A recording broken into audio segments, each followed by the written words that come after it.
This is a 6-disc CD changer. It was sold by Radio Shack under the Optimus name, and this one uses a magazine that you pull out and then load with your CDs. I did a complete test and made a video of this. Did take quite a while to sell, probably 4 or 5 months now, but I got my full price, $88 for it. This is the Beatles White Album, parts 1 and 2, in contrasting black 8-track cases. Something about these pink labels made me look this up, and apparently they're worth more. And I did replace the foil splice on each tape, because those usually don't age well, and the adhesive will let loose and the tape will break the next time it changes tracks. And I was able to sell this pair for $45. Well, this is another series of fitness books from Clarence Bass. He's a older bodybuilder that I actually met him when I was a truck driver. We corresponded, and he had me write a couple stories for some of his other books. I bought these off of eBay back in the early 2000s, and now I've sold them on eBay. And these 3 books sold for $40. These are feet off of a Techniques turntable that I picked up, I believe, for free and just parted it out. And I've sold one of the 4 so far, and then somebody made me an offer of $10 a piece for a pair of them. I've got them listed at $12. So these 2 went for $20. Another replacement turntable that I have serviced. Didn't take very long at all to sell this one.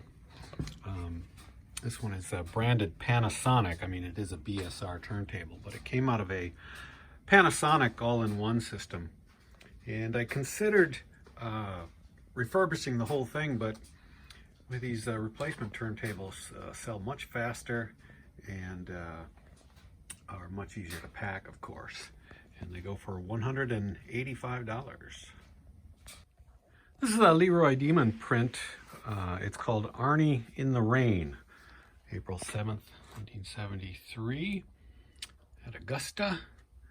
And I bought this on an online auction. And this is one of the perils of the online auction, not being able to, see it up close, handle it. It's got a stain in the corner right here. Otherwise, this would have been quite valuable.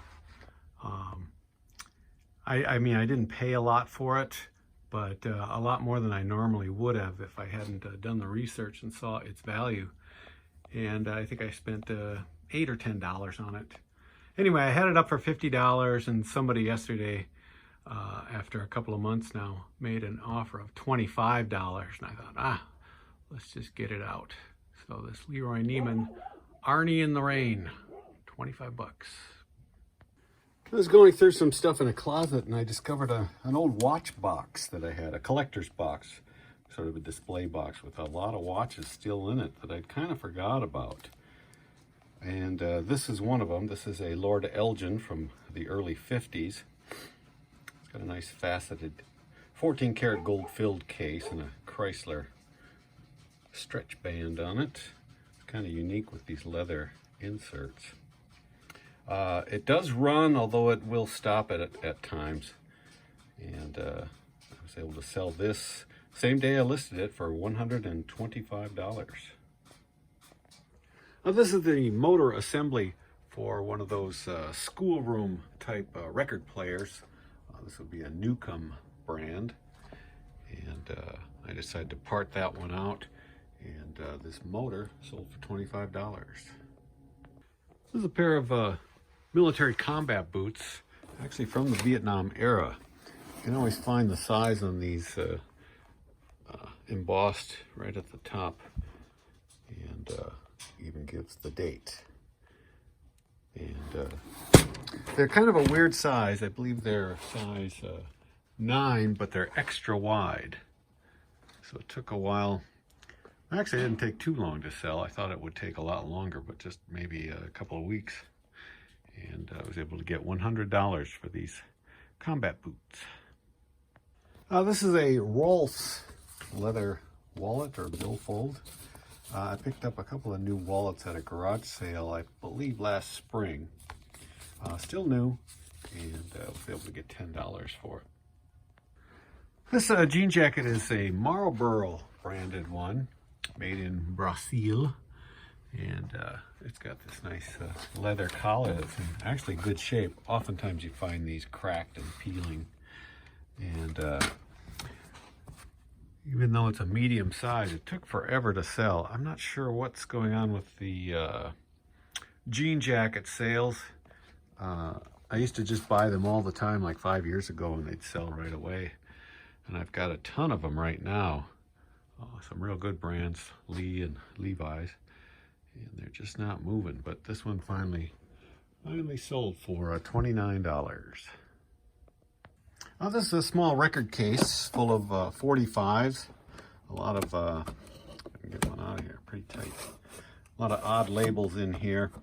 And this just came along with some stereo equipment I bought quite a while ago, and I stumbled across it in the garage. And laid all the records out and took several pictures of the different labels and this box and records. I believe there were 60 records in here, and they sold for $65. This is a reproduction of a Clash poster. This was, let's see, I believe it was an event in Paris.